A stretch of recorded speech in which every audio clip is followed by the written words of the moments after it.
Boa tarde a todos. Tá? E hoje, dando continuidade à arquitetura moderna brasileira, eu tinha falado na aula passada dos edifícios símbolos, né, que são marcantes na nossa arquitetura. E o prédio do Ministério da Educação e Saúde, esse que eu estou mostrando a vocês, certo? Foi aquele do qual Le Corbusier deu os traços iniciais e uma equipe formada por vários profissionais, entre eles Lúcio Costa, Jorge Moreira, Carlos Lião, Niemeyer, Le Corbusier, tá? Participaram desse projeto. Esse projeto está localizado no centro histórico do Rio de Janeiro, tá? Uma paralela à Avenida Rio Branco. Do lado, muito próximo, tem o prédio da IP, que é outro também exemplo de modernidade. Então, eu vou passar isso aqui brevemente, de uma forma mais rápida, porque mais para vocês visualizarem o que a gente já tinha visto na aula passada, certo? Então, vocês podem observar, tá, o edifício sobre pilotis, tá? Os jardins projetados por William Maxey, esculturas de vários artistas brasileiros, tá? E o prédio, que é um símbolo dessa modernidade, né, no Brasil e que foi para todo mundo. Então, a gente está vendo um detalhe do pilotis, né, onde ele é todo aberto e integrado com quarteirão. Tá? Não tem muros, não tem limite. A permeabilidade urbana é bem legal. Tá? Então, a gente está vendo nesse ângulo aquele volume que corta a lâmina principal, tá? Com um volume bem cúbico, né? Todo revestido com granito na região do montanhoso do Rio de Janeiro, os pilotis com as colunas, e também vocês estão vendo os painéis curvos, nessas paredes revestidas, mas vocês vão ver, com painéis desenhados por artistas brasileiros, certo? O teto-jardim, vocês podem observar, com a vegetação muito bonita, tá? Que é tipo uma praça, um mirante. As janelas todas moduladas e a estrutura completamente independente.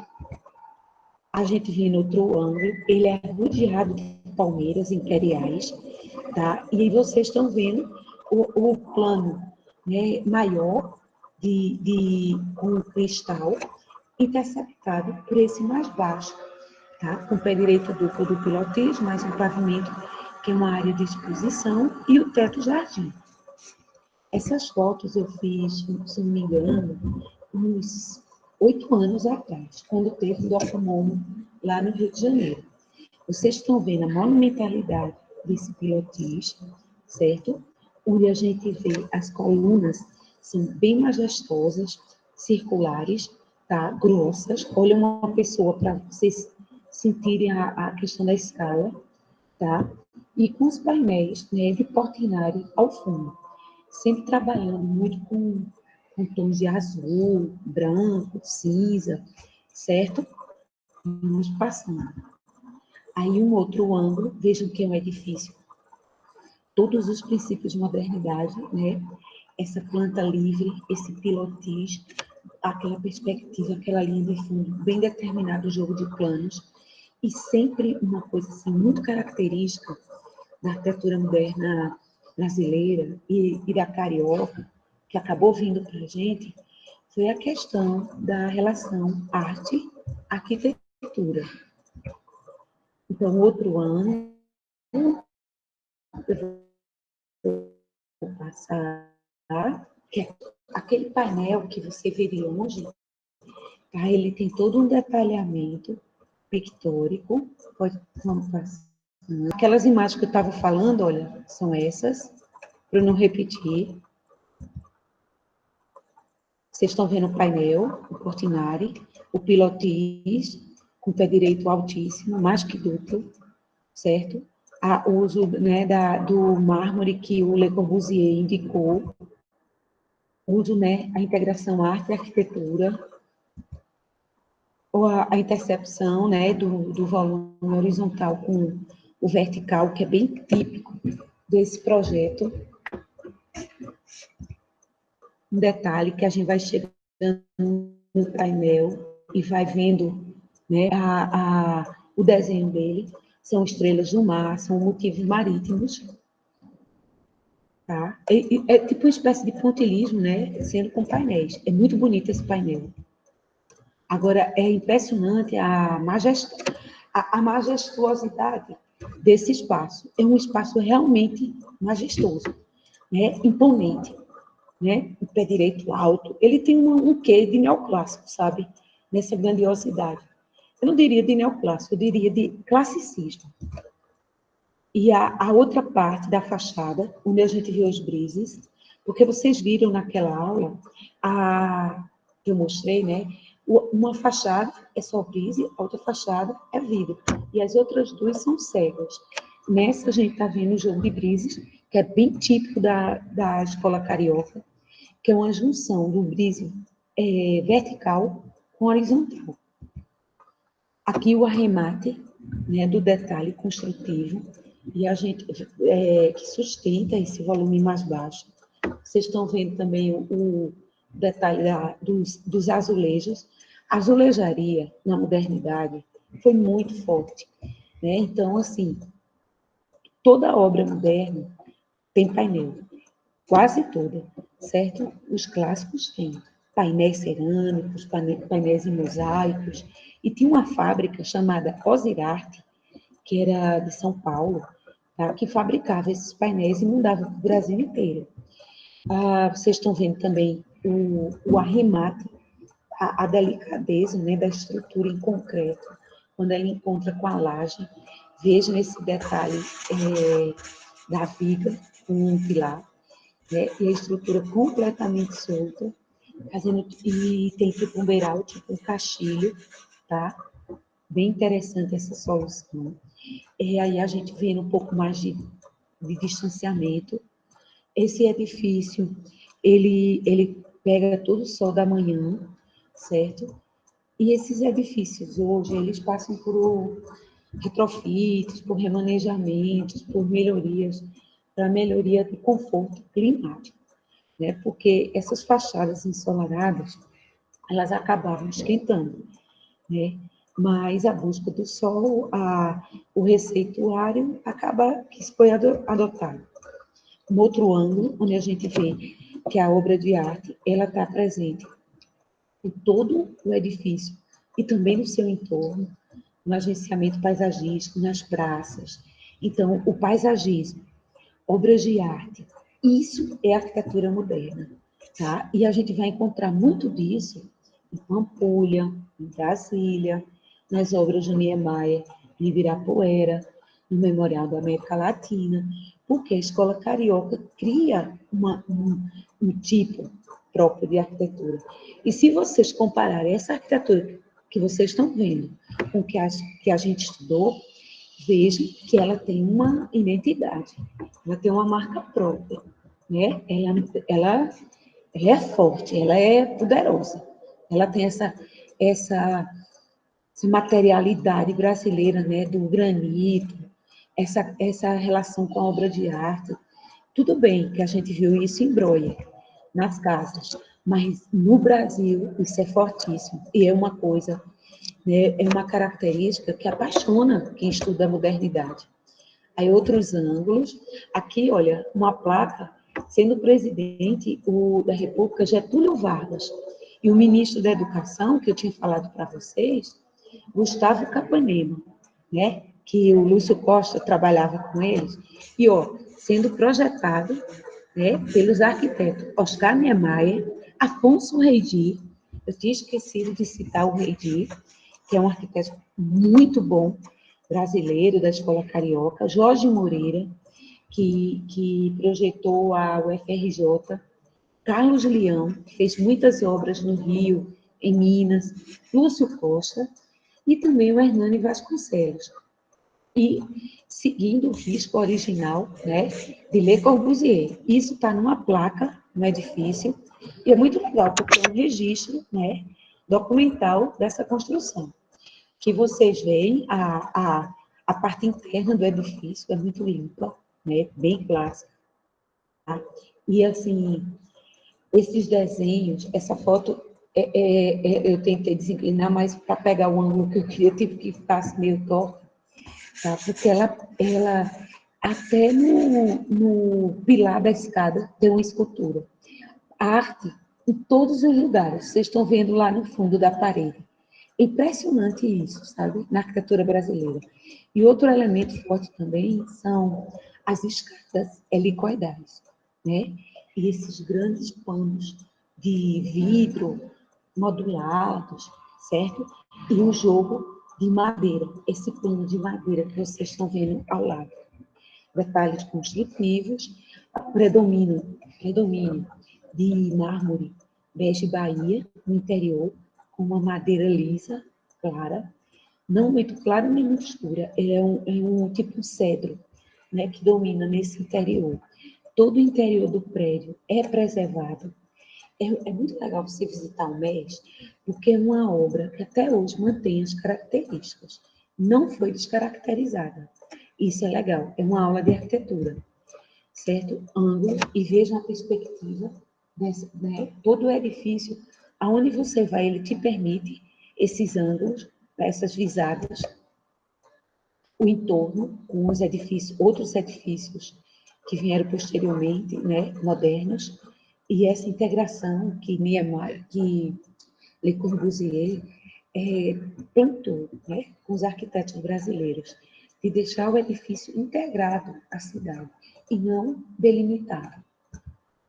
Outros ângulos, o jogo de... Isso, gente, esse pano de brises, essa pele, virou moda. Em Recife, o Hospital das Clínicas, que é o Hospital Geral de Urgências, projetado pelo Bossoi nos anos 50, é tipo uma cópia do MES. Eu estudei no doutorado e ele fez uma fachada tal e qual essa, o mesmo detalhe do Cobogó.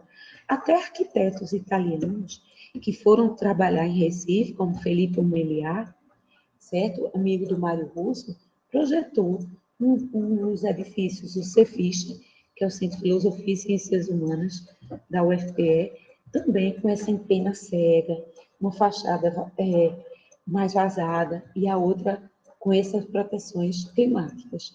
Isso virou um receituário. Quase toda cidade brasileira tem um mini MES. Isso que eu quero que vocês lembrem. Olha isso, né? A questão da proporção e dos planos, tá? Essa integração. Então, é um projeto que realmente esse diálogo interior-exterior, espaços internos de pilotis, né, que dão essa permeabilidade, essa transparência visual para os outros planos. E, como eu disse, né, o paisagismo muito forte, com a presença dessas palmeiras imperial, que ficou legal, porque como é edifício alto, e elas também, então criou uma escala boa para a questão do verde. Obras de arte, né, que em todas as partes, tá? Os detalhes, a materialidade, o granito, o azulejo, painelado, o brise em concreto, isso é a arquitetura do MES. Esses caixilhos que vocês estão vendo, que arrematam as esquadrias, né? E isso, gente, é muito inovador.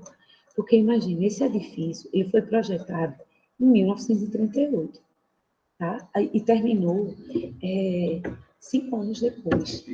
Foram muitos anos. E o projeto, como eu falei para vocês, foi um vai e vem de projetos enorme, até começar a construção. Eu sempre digo aos nossos pesquisadores que uma obra arquitetônica ela demanda muito tempo, desde a discussão, o projeto, até a sua elaboração. Então, outros ângulos, eu vou andando, porque eu vou mostrando detalhes disso. A escada, né, como eu disse, a escada helicoidal é outro elemento da modernidade brasileira. Nenhum país no mundo usou tanta escada helicoidal como no Brasil. E eu digo isso para vocês porque eu sou uma pesquisadora da modernidade há mais de 20 anos. E eu tenho feito rotas de modernidade pelo mundo. E a arquitetura da gente, no Brasil, é uma coisa muito forte, tem uma marca muito forte, que são esses elementos que estão aqui presentes no mês. Né? Então, essa foto, com esse painel ao fundo, com esse croquis, essa escada que é arrematada por uma escultura, essa forma em caracol, ou helicoidal, é tipicamente nossa. Você não vai encontrar isso em nenhuma parte do mundo. Por isso que nossos arquitetos modernos mereceram tanto respeito no exterior, né? Como, por exemplo, Niemeyer, que até pouco tempo antes de sua morte, era convidado para projetar em cidades do mundo inteiro, como Paris, como Oviedo, certo? Como cidades da Itália. Então, quer dizer, pelo quê? Pela genialidade. E também eu acho que a arquitetura moderna deu uma veia artística ao moderno. Porque quando a gente via Mies, a gente via muito aquela tectônica do aço, né, do vidro, muito séria. E a do Brasil era mais poética, era mais artística, tinha mais, né, essa presença da arte. Detalhes, essa escada, ela tem uns 4 metros de raio, certo? Ela é enorme, tá? E ela é um grande pilarzão, e daí brota. Niemeyer gostou muito desse tipo de solução e vai adotar em vários projetos seus, tanto modernos quanto contemporâneos. Remates, e vejam que a escada ela era de concreto revestida com granito. O Le Corbusier, quando veio ao Brasil nessa segunda vez, ele ficou encantado com os granitos do Brasil, com as cores, com laranja, com rosa, com bege. Então ele disse, vamos usar isso nessa arquitetura. Falou naqueles arquitetos que vocês viram, o Afonso Redilho, o Lúcio Costa, né? E o Hernando Vasconcelos, e disse, gente, valoriza essa materialidade. E isso foi legal porque esses arquitetos incorporaram, e vocês podem ver que paredes, degraus, pilares, tudo é revestido de granito, tudo. Olha a sobriedade. Vocês sabem, e a gente viu também, que a madeira, ela dava uma ambiência, né? Em Alvará Alto, a gente vê isso, a gente viu no 1/8, tá? E aqui no mês, paredes inteiras eram revestidas com esse laminado de madeira. Em alguns pavimentos tinha a cor mais cedro, que é um médio, e em algumas poucas, nesse hall de baixo, usou essa escura, que era mais para um tom de jacarandá. Mas a maior parte é mais clara. Estão passando. E aqui, alguns detalhes do interior, onde funciona o IFAM, no Rio, porque o IFAM, a Funarte, a Ancine, tem aí nesse prédio várias repartições, hoje em dia, ligadas ao governo federal. Então, em cada pavimento funciona uma instituição dessa. Nesse aí estava o escritório do IFAM, certo? Onde você tem um painel belíssimo, né, em preto e branco, e você vê o detalhe do brise de dentro, né? A gente viu do lado de fora, e agora vocês estão vendo de dentro para fora. Então, vejam a coluna totalmente solta, a estrutura, o detalhe do piso, o arremate do peitoril, para não sujar a parede, que eles jogam uma barra de madeira, aquela mais clara. E os brises, eles são arrematados por esquadrias de vidro com ferro na parte interna, né? E os brises criam essas lâminas de proteção solar. O interior, né? Isso com a forte presença aí do design de Niemeyer nas coisas, né? Desse piso, que é um piso feito em carpetes. E a gente em Brasília, que é uma obra, que é uma cidade que eu quero muito que futuramente os alunos de arquitetura visitem. Eu tenho até uma promessa com o meu grupo de pesquisa. Depois dessa pandemia, a gente faz uma visita guiada. Porque em Brasília, a gente vai identificar muitos elementos do mês. Então, isso foi o quê? Foi Niemeyer, né? A presença de Niemeyer. Porque nos outros edifícios modernos que a gente vai ver, isso vai estar muito presente. Então, se vocês verem a estrutura independente, o painel de madeira, e vejam do lado direito, um grande painel, né, na parede pintado, porque eles, além de painéis cerâmicos, usavam paredes como afrescos, né? O que é um afresco? Vocês estudarem tá? Os afrescos romanos, os gregos, você pinta quando o reboco ainda está fresco, certo? E a tinta fica ali impregnada. Então, o edifício, em cada pavimento, ele tem também detalhes desse tipo, certo? Que uma vista melhor, né, é um do Portinari, um painel belíssimo. E nessa época, a gente sabe que os panelistas são artistas que fazem painéis. No Brasil, é fortíssimo isso. Nós temos Burle Marx, Cândido Portinari, Vicente do Rego Monteiro, Cícero Dias, e vários. E tinha também arquitetos que eram panelistas, como Anísio Medeiros, o próprio Burle Marx que eu citei, certo? Bossoi, Niemeyer, eles desenhavam painéis também. Então, é muito comum a gente ver esses painéis artísticos nessas obras. Outros ângulos, veja o mobiliário, que é preservado, né, também. Outros ângulos desse espaço, desse grande hall do IFAM, as cores, a coluna, o branco. Aqui, olha, tudo em madeira, né? O balcão de recepção, o hall dos elevadores. E aí, outro ângulo de ambientes de trabalho do IFAM, eu gostei muito de como o IFAM está trabalhando no prédio, apenas divisórias, né, sem prejudicar a intervenção mínima, deixando a estrutura toda solta e fazendo áreas de exposição. Isso ficou bem legal. Olha o ângulo dos ambientes de trabalho. E aqui um detalhe dos brisas. Bem, minha gente, eu vou parar aqui, tá certo? E eu queria mostrar isso para vocês como uma complementação daquela aula que eu tinha dado. Então, hoje a gente vai dando continuidade à escola carioca. A gente vai ver um pouco do trabalho de Oscar Niemeyer. Um pouco. Por quê? Porque Niemeyer projetou milhares de obras. A gente nunca para de estudar Niemeyer, certo? Há anos que eu estudo Niemeyer, tá? Visito as obras, vejo livros e sempre aparece informação nova. Então, isso que eu vou dar para vocês é uma breve introdução, porque a obra de Niemeyer é gigantesca, tá? Considerando que ele viveu 105 anos, tá? Então, vocês imaginam a produção desse homem, tá?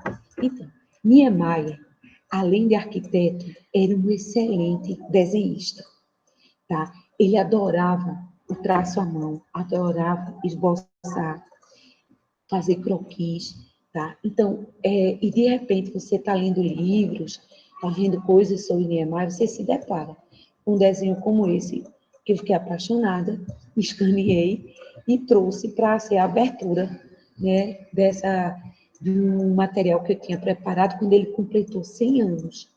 Só que eu subdividi esse material e a gente vai ver uma parte dele, que eu fiz uma exposição nos 100 anos de Niemeyer, lá no Piauí, e ficou itinerante. Pode passar. Então, Niemeyer carioca nasceu em Niterói, tá certo? E no século passado, tá?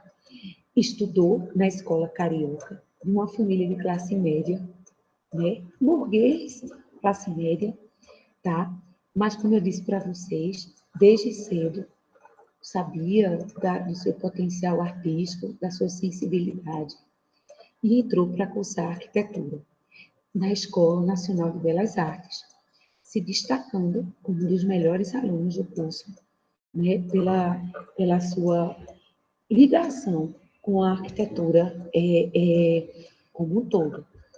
E ele, além de arquiteto, pode passar, Ele foi editor de uma revista, escreveu livros, certo? E a revista que ele editou, eu vou mostrar daqui a pouco, a revista Módulo, tá? Ele teve, desde o início da sua carreira, uma ligação muito forte com o Lúcio Costa, que foi seu professor na Escola Nacional de Belas Artes e foi seu mentor profissional, porque Lúcio Costa era mais velho do que ele, e como professor dele, né, naquele final dos anos 30, por aí, sentiu a potencialidade do Niemeyer, se aproximou dele, ele ficou estagiando com o Lúcio Costa, trabalhando com o Lúcio Costa, e acabou sendo sócio de Lúcio Costa em vários projetos, certo? Antes de Brasília, tá? Porque depois Niemeyer é convidado por JK, Juscelino Kubitschek, que foi o seu padrinho político, profissional, porque é importante que a gente saiba que Niemeyer teve 2 apoios na vida grandes, 2 muito importantes. Lúcio Costa, como professor, e que deu abertura para ele, ainda jovem, projetar e discutir, e estar no meio de uma obra como do mês, que ele ficou tocando, ele estava terminando o curso, e tocou a obra, certo? Então, ele teve a experiência, né, do mês, e JK, que era um político mineiro do interior de Minas, de Diamantina, que chega a prefeito de Diamantina, chega a ser deputado, prefeito de BH, Belo Horizonte, governador, senador, presidente da República. Nessa trajetória política de JK, o arquiteto dele era Oscar Niemeyer. Tanto que, nos anos 40, JK convida Niemeyer para projetar Pampulha. Mas nisso, Niemeyer já tinha projetado Escola Diamantina, já tinha projetado Ouro Preto, o Hotel de Ouro Preto, moderno, lá dentro. Já tinha feito trabalhos para o Niemeyer, certo? Por quê? Porque JK, é importante que a gente saiba, era amigo do pessoal da Bolsa Nova, esse pessoal. E Niemeyer era boêmio, e era metido no meio intelectual. Era amigo de João Gilberto, Jobim, e JK também. Então, eles frequentavam as rodas intelectuais, o meio artístico. E o arquiteto que se sobressaiu foi Niemeyer. E ele fazia parte. Tanto que quando ele vai para Brasília, ele chama o Tom Jobim, ele toca piano, leva o piano lá na obra. Então, quer dizer, ele era artista, certo? Pode passar. Ele é novinho com seu professor. E ele aqui com seu outro padrinho, o JK, Juscelino Kubitschek, como eu acabei de falar para vocês. Juscelino foi um grande político brasileiro, e foi ele que botou em prática o plano de Brasília.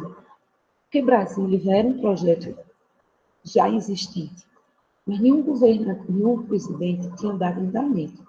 E o JK tinha um discurso de fazer 50 anos em 5, certo? Ele era muito futurista, o JK. Aí foi aí que ele pegou o Niemeyer, que também era, e juntaram-se e foram para... E Niemeyer foi contratado por JK para dirigir a nova CAP, que era a nova capital. Era uma instituição pública responsável por projetar os edifícios de Brasília, que, através do concurso, a gente vai ver com Brasília, Lúcio Costa ganhou. Mas os edifícios eram projetos de vários arquitetos. E os edifícios mais importantes ficaram a cargo de Niemeyer, certo? Nos palácios, a catedral, tá? Pode passar. Aí Niemeyer, né, novinho, ainda estudante, né? Nunca imaginou, eu acho que ia viver tanto, na Escola Nacional de Belas Artes do Rio de Janeiro, por onde passaram mestres da arquitetura, pode passar.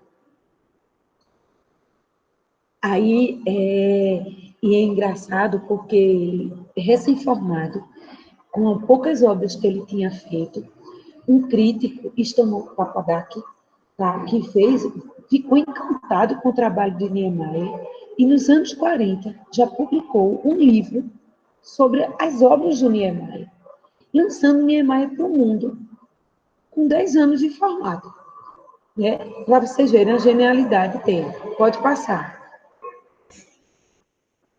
E também a gente não pode esquecer da influência de Le Corbusier, né? Porque Niemeyer passou aquele tempo com Le Corbusier e essa permanência com Le Corbusier vai ser importantíssima. Pode passar. Aí, aqui a gente viu na aula passada, né, que essa discussão, aí eu vou passar mais rápido, foi do mês.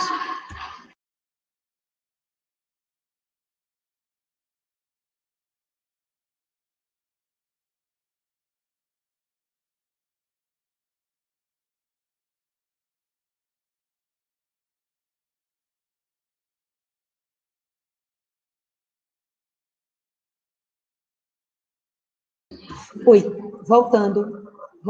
É porque umas crianças chegaram brincando. Bom, minha gente, então, continuando o mês, que eu tinha mostrado na aula passada, pode passar, o mês que o Niemeyer teve à frente, certo? Pronto. Então, a partir daqui, tá? Ele começa, fora obras do Rio, ele começa a receber obras em São Paulo, tá certo? Em São José dos Campos. Ele faz o Instituto de Aeronáutica de São Paulo, tá? Onde ele faz a vila do pessoal, como é que a gente chama? Da aviação, certo? Isso é uma vila militar, tá certo? Com moradia militar. E esse tipo de partido que ele usa nessas casas é impressionante também como vai virar um receituário, porque ele usa a empena trapezoidal e as peles com esses muxarabis e essas persianas de madeira. Pode passar. Mas, claro, ele tinha uma influência, tá certo? E ele conhecia muito a obra de Le Corbusier. Eu falei para vocês que Le Corbusier, no Chile, ele tinha feito essa casa em 1929, em telhado asa de borboleta. E Niemeyer conhecia essa arquitetura do Le Corbusier. Então, ele traz essa proposta, tá certo, para o Brasil. Essa casinha que vocês estão vendo aqui, tá? Ele faz totalmente influenciado pelo projeto de Le Corbusier lá no Chile. Pode passar. E esse projeto, que é o Pavilhão do Brasil em Nova York, de 1939, ele fez em parceria com Lúcio Costa, que Lúcio Costa tinha sido convidado. Lembra que Lúcio Costa era amigo dos embaixadores, dos ministros, trabalhava em Tapanega. E ele recebe a encomenda de fazer o Pavilhão do Brasil em Nova York. Então, ele convida Niemeyer para fazer o projeto com ele. E esse projeto tem todas as linhas de Niemeyer. Ele usa o volume cúbico, a laje recortada, os panos de cobogós, certo? E ele ganha o prêmio do pavilhão mais bonito dessa feira. Pode passar. Usando cobogó, usando laje recortada, tá certo? Usando rampa. Foi o projeto mais noticiado e que despertou interesse de toda a crítica. Pode passar. E nesse projeto, eles chamam o Burle Marx para fazer o jardim. E Burle Marx faz um lago todo tropical, com Vitória Régias, com tudo um pouco do Brasil, com elemento vazado, com panos de cobogó, né, cerâmicos. Então, aquilo chama a atenção da cultura norte-americana, que estava acostumada com aquela outra arquitetura que nós vimos, né, nas aulas passadas, do estilo internacional. Pode passar. Então, os críticos viram que o Brasil tinha um diferencial, certo? E que isso estava sendo causado muito, sabe por quem? O Oscar Niemeyer. Porque Oscar Niemeyer estava introduzindo a curva na arquitetura moderna, estava introduzindo a sinuosidade, estava introduzindo jardins, o tropicalismo, que antes não era, certo? O Lúcio Costa tinha um discurso, mas o Niemeyer, ele botou na prática, ele praticou e ele projetou. E assim, uma coisa que deu muita visibilidade ao trabalho dele, sem dúvida, foi Pampulha. Porque nos anos 40, tá, ele recebe essa encomenda do seu amigo JK, que estava ainda em Minas, não tinha ainda, né, assumido cargos no Rio de Janeiro, na época capital, tá? E ele projeta Pampulha. Ele, em volta da Pampulha, da lagoa, um lago artificial, ele projeta a Casa do Baile, que é essa que vocês estão vendo, projeta o Cassino, projeta a Casa JK, projeta o museu, tá? Tudo em volta de um grande lago, que a gente pensa que dá para fazer a pé, mas não dá, porque é bem grande Pampulha. A turma, alguns já tiveram em Pampulha, né, e sabe. Então, ele, nesses edifícios de Pampulha, ele coloca em prática toda a teoria da modernidade, adaptando aos trópicos. Então, o Niemeyer, ele traduz a modernidade para esses edifícios de Pampulha. Jamais tinham visto uma arquitetura desse jeito, com marquises, curvas, com pilarezinhos em V, com jogo de brises, com cerâmica, com azulejo, azul e branco. Ele mistura o colonial com o moderno, a tradição com a modernidade, o regionalismo com a modernidade. E aí faz uma arquitetura brasileira totalmente nova, inovadora. Pode passar. A igrejinha de Pampulha, de São Francisco de Assis, que criou, foi uma revolução na época, porque todo mundo dizia, nossa, como é possível? Inclusive, a própria Igreja Católica não gostou, né? Foi contra esse projeto na época, porque é um projeto que usa dessa coisa da curva, né? Está passando aqui um senhor que é porque eu estou aqui numa área de sinal. Ele usa de abóbadas. Agora, gente, vocês lembram de quem aqui? Que nós estudamos. Candela, Toronja, né? Essa coisa da laje curva, de usar abóbada, né? Formas, somatórios de outras formas, que vai criando. Agora, claro que ele via, ele estudava, ele viajava, ele sabia do nervinho, né? Essa abóbora aqui, ó, né? Que chega a ser quase uma hipérbole, tá? Com esse ângulo maior e fazendo esse contraponto com esse jogo de curvaturas de abóbadas de berço atrás. Então, essa capela é uma obra-prima da modernidade. Ela é inovadora em planta, é inovadora em volume, é inovadora tectonicamente, porque a estrutura é uma estrutura em concreto armado, tá certo? E também é inovadora na materialidade. Por quê? Porque ela é toda revestida, tanto no teto quanto nos painéis, né, por cerâmica e pastilhas. O campanário dela também chama atenção, a forma, pela sua elegância, pode passar. E essas obras, tá, como a Igreja de Pampulha, como o Cassino, a Casa do Baile, né, começaram a ser publicizadas. Livros, autores, revistas francesas, como L'Architecture d'Aujourd'hui, dedicava número, as revistas brasileiras, só dava Niemeyer naqueles anos. Se vocês pegarem as publicações, vocês vão ver. Então, quem era o paradigma dentro do Brasil? Era Niemeyer. Todo mundo queria fazer o que Niemeyer fazia. Criou um modismo, não só em arquitetura, mas no design. Faziam miniaturas de pilares de Niemeyer, para vocês terem uma ideia. Pode passar. O ângulo, né? E assim, o que é legal? É porque a gente vê que ele usa um vocabulário tectônico, né? Imaterial. Por quê? A estrutura de Niemeyer, e ele, quem conhece as obras de Niemeyer contemporâneas, sabe. Niemeyer, obras dos anos 80, obras dos anos 90, ele usa a mesma forma. Ele só muda o quê? A materialidade. Mas a forma, o vocabulário, ele não muda. Ele muda a escala. Essa forma, por exemplo, ele usou no Memorial da América Latina, usou em Brasília, tá? Usou em Oviedo, na Espanha. Ele usou por primeira vez em Pampulha e ele vai evoluindo o estudo da forma, tá? Agora, uma coisa que a gente tem que admitir, o Niemeyer, ele não é um arquiteto tectônico. Como assim? Vocês podem dizer.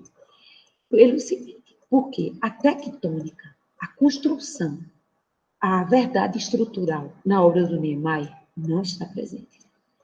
A gente pode dizer que Niemeyer é um barroco moderno. Ele busca o efeito, o cenário, a monumentalidade, o êxtase, para que vê as suas obras. Mas a estrutura em Niemeyer não está à mostra, está oculta. E as estruturas, muitas vezes, que a gente vê, não são verdadeiras. Brasília, os pilares de Brasília são ornamentos, não são estruturais. O que estrutura Brasília são os pilares que tem dentro da lâmina. E você, quando vê a obra do Niemeyer, você não diz logo, isso é tal técnica. Não, não é.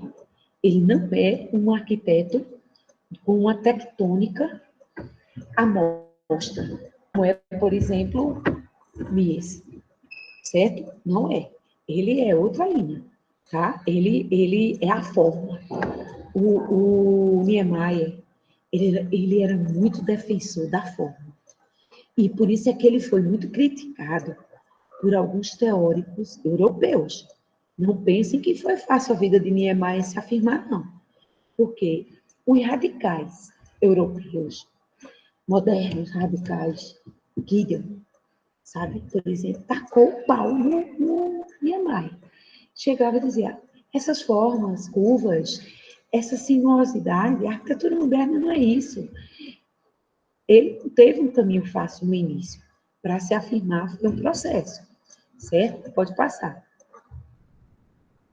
E aí, aquela casa que eu mostrei, né? Asinha de borboleta, que Le Corbusier usou a forma por primeira vez no Chile, em 1929. Niemeyer, no Brasil, usa nos anos 40. E vocês lembram aquela casa do MoMA, do Breuer, que era dos anos 50? Então, a gente vê, pergunta, de quem foi a influência? Breuer se influenciou do Niemeyer? Se influenciou direto do Le Corbusier? Não sei. São coisas que a gente não pode afirmar. Porque essa obra, por exemplo, que é do clube, né, que ele usa essa mesma forma na casa, do JK, só que em outra escala. Mas usa a forma trapezoidal com asas de borboleta, né, mudando a escala, e a tipologia, que uma é clube, outra é residência. Pode passar. Mas a forma é muito forte. E legal assim, porque nesses edifícios de Pampulha, a materialidade é a mesma. Se você for no clube do baile, no clube, no salão de baile, se você for no cassino, tá? Você vai encontrar esse azulejo, vocês estão vendo, na parte de baixo, tá? Que é um azulejo branco com azul. Vai encontrar a mesma cor de granito, o mesmo tipo de esquadria. Quer dizer, a materialidade dos edifícios é a mesma, só mudou na casa, mas os edifícios públicos eram o mesmo. Pode passar. Agora, é muito bonito, né? Quem visitou Pampulha sabe. Cada edifício desse, a gente fica assim, encantado com os ângulos, com as curvaturas, com os brises, né? Com as reentrâncias que há. É muito legal. Pode passar. assim, a gente dá aula de arquitetura, mas, como dizia meu pai, é melhor ver uma vez do que ouvir 10. Então, sempre é bom quem puder viajar, quem puder conhecer, fazer isso, né? Então, a gente está vendo aí uma foto do Copan, que é outra obra que ele fez em 1951, no início dos anos 50, e até hoje é uma revolução no centro de São Paulo. É uma cidade vertical, o Copan. São milhares de famílias que moram aí. Um edifício serpenteado, e que ele usou também como uma busca de fazer edifícios de habitação de interesse social, né, apartamentos menores, o pessoal trabalhava no centro. Só que a gente sabe, que a gente comentou aqui, quando estudou a Carta de Atenas e a Cidade Moderna, que essa tipologia não deu muito certo no Brasil. Edifícios de uso misto foram complicados, né? Porque a administração, tudo mais, pode passar. E também fez obras pelo interior, essa escola em Diamantina, né, de Minas Gerais.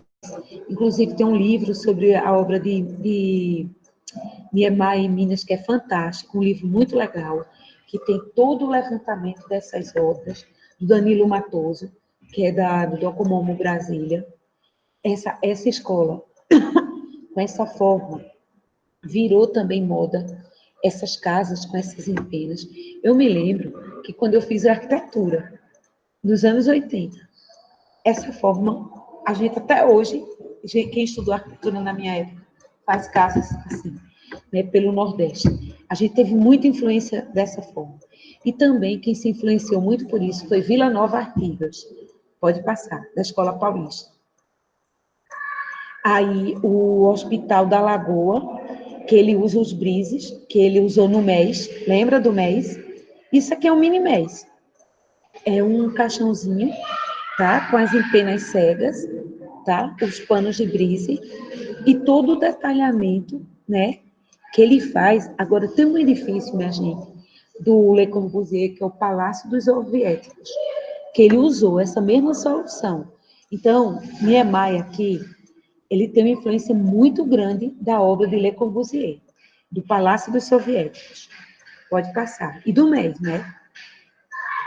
E também uma obra que ele vai ser, né? É quando começa a fazer Brasília, que ele é convidado pelo JK para ficar à frente da nova capa.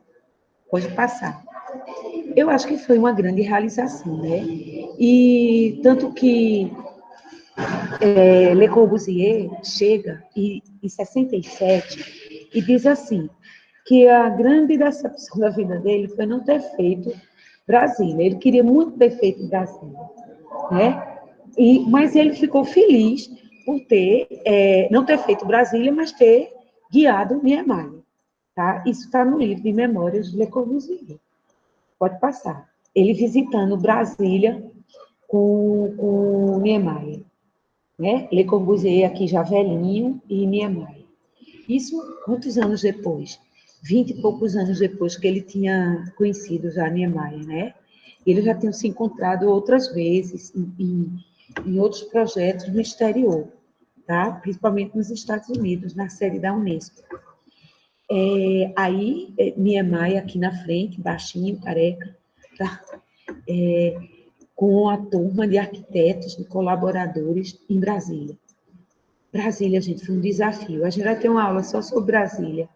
Brasília foi um desafio, foi uma loucura, né? Foi uma empreitada, assim, sobre-humana, né? Porque fazer uma cidade, construir esse tanto de edifício em tão pouco espaço de tempo, e foi aí que o Brasil começou a se endividar, porque pegou dinheiro emprestado no americano, e o Brasil era a menina dos olhos dos Estados Unidos naquela época, tá? E aí foi que o Brasil entrou no buraco, naquela época, para pagar, tirar empréstimo para fazer a capital, porque não tinha dinheiro para isso. Aí as grandes construtoras sem licitação, vocês imaginem o tanto de absurdo que aconteceu em Brasília. E outra coisa, não tinha condição nenhuma de trabalho. Inclusive, tem filmes sobre isso. Morreram muitos candangos, foram muitos nordestinos trabalhar em Brasília.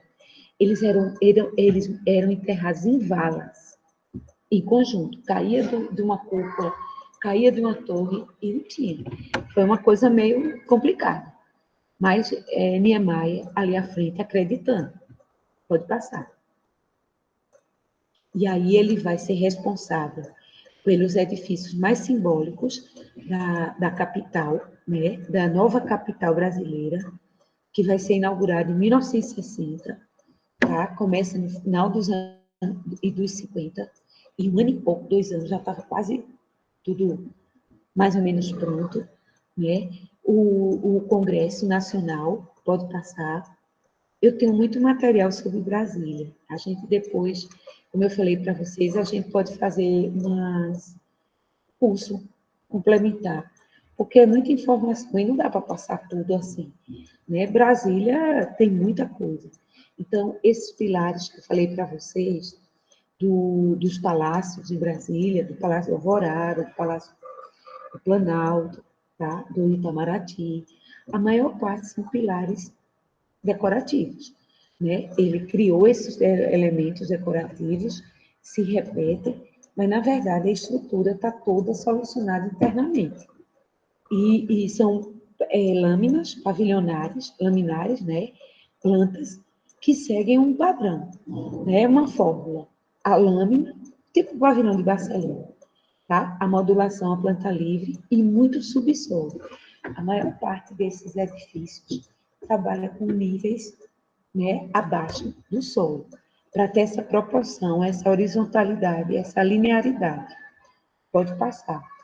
E são cascas arrematadas com esses elementos decorativos dos painéis. Esses painéis que vocês estão vendo, esses pilares que vocês estão vendo, eles foram reproduzidos em imobiliário. Fizeram rádios, mesas, aparadores, as casas, o povo queria ter uma coluna tipo Brasília. Virou uma moda, uma moda. Só se falava em Brasília. Quando eu fui pegar os jornais da época, dos anos 50, e a revista dos anos 60, tudo era Brasília, minha gente. Todo arquiteto, o sonho era conhecer Brasília, certo? E eu, cursos de arquitetura, viajava para lá. Então, assim, foi seguiram tudo que se fazia lá. Pode passar. Outros ângulos, né, de outros palácios, também de lá.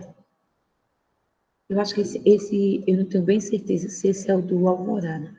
Aqui a gente está vendo uma típica unidade de vizinhança que ele adotou nas superquadras. Quando a gente for ver Brasília, a gente vai estudar melhor isso.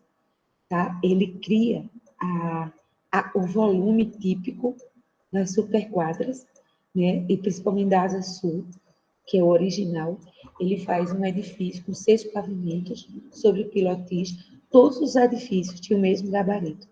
E eles eram arrumados, vocês vão ver depois, né? Quando a gente vem em Brasília estudando, vocês vão ver que eram todos voltados para um pátio verde, onde as famílias se integravam. E eles sob pilotis. E, geralmente, numa esquina, numa área, tem uma parte de serviços, de lojas de conveniência, né, comércio, tudo mais. Mas aqui são unidades habitacionais. Mas não é para baixa renda, não. Isso aqui são para as autoridades de Brasília, né? O pessoal que trabalha no ministério, diretores. No plano piloto, só mora a nata. O povão mora nas cidades satélites. Pode passar. A gente vai ver essa crítica a Brasília. E a Catedral de Brasília, que ele, de um gesto, né? Ele projetava assim, minha mãe. Ele desenhava, fazia um croquis, e os engenheiros, ele trabalhou com engenheiros chaves na vida dele. O primeiro foi Joaquim Cardoso. Trabalhou anos com ele, anos, certo? Inclusive tem um livro do Joaquim Cardoso, que era um engenheiro pernambucano, muito sensível, poeta. Acompanhou Niemeyer muitos anos da sua vida, da sua carreira, tá? E depois entrou um outro japonês, que eu esqueci o nome, um nomezinho japonês, tá? Que vai ter muita influência na obra do Niemeyer, por conta do cálculo, porque Niemeyer dizia, eu quero assim. E tinha que ser, tinha que fazer. Então, foram experimentando formas. Está entendendo? Pode passar. Então, essa parte da engenharia ligada à arquitetura, tá? Niemeyer trabalhava em equipe. Ele não trabalhava só. Os projetos de Niemeyer um somatório, né, de engenheiros, calculistas, e principalmente como Joaquim Cardoso, de panelistas, como Portinari, de paisagistas, era sempre Burle Marx, certo? Ele tinha uma equipe, e era aquela. Lá em Brasília, ele teve arquitetos colaboradores maravilhosos, como Lelé, como Glauco Campeiro, certo? Só para citar alguns. Fora outros maravilhosos que foram do Rio de Janeiro, da Escola Carioca, trabalhar com ele em Brasília. Então, quer dizer, ele desenhava, ele riscava como queria e a equipe desenvolvia, certo? A Catedral de Brasília, né, essa estrutura que a gente vê também de concreto, tá? Mas, na verdade, ela é toda, essa é a cobertura dela, porque, na verdade, ela é toda no subsolo, tá? Pode passar. E isso tudo são vitrais belíssimos, né? Um desses anjos ficam pendurados e o pé direito altíssimo, tá? E essa luz, esses vitrais, emitem uma luminosidade em tons de azul, é tudo azul com branco, tá? Depois eu também posso passar, em outra oportunidade, as fotos que eu tenho daí, pode passar. Hoje eu estou fazendo um apanhado geral da obra de Niemeyer, passando, né, numa trajetória que ele fez no período de modernidade. Desde a sua presença no MES, no pavilhão do Brasil, em Pampulha, tá? No interior de Minas, em Brasília, tá? E a gente vendo de que forma ele vai estar nesses momentos mais importantes da história da arquitetura moderna, dos anos, desde os anos 30, 40, 50, 60. E ele não vai parar aí, não, porque ele continua na contemporaneidade. Pode passar. Aí é Brasília, o eixo, né? E esses esboços de Niemeyer, que ele tinha consciência que era uma cidade excludente, que era uma cidade que, apesar de ter sido feita pelos candangos, não era uma cidade para eles. Era uma cidade que os retirantes, os candangos, os nordestinos, nós, nordestinos, certo? Que construímos Brasília, os familiares, os descendentes, que tiveram direito à cidade, né? Eles ficavam realmente, até hoje, não tem. É uma cidade que você morar no plano piloto é absurdamente caro. E ele esboçava isso através de seus croquis. Pode passar. Acho, pronto. Eu acho que acaba aí, né, Ivanilson? Ou é Lucas que está passando? É. Esses exemplos de São Paulo, eu vou passar rapidinho, porque ele fez obras também nos anos 50, aqui em São Paulo, na capital, no Ibirapuera, certo? Esse museu de arte etnográfica, tá? Com pilotis, olhos dos pilares em V, os grandes balanços, pode passar. A famosa escada helicoidal dele, que ele adora, que é uma marca registrada.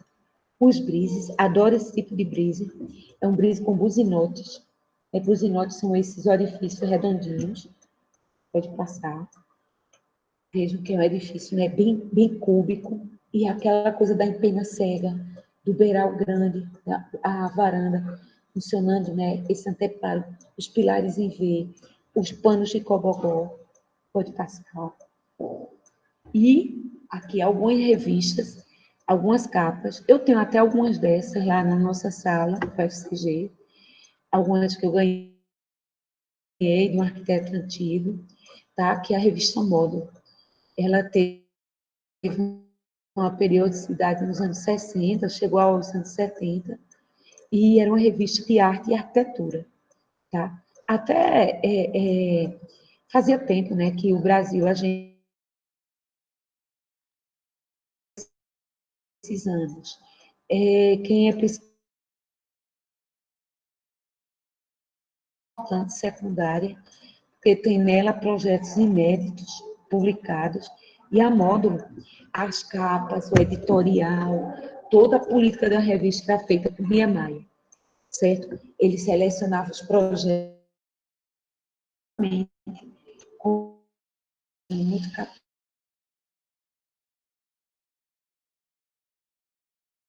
37 que eu fui em Curitiba, ele dando palestra lá para a gente. Ele desenhava nesses papéis, riscava e acabava ele só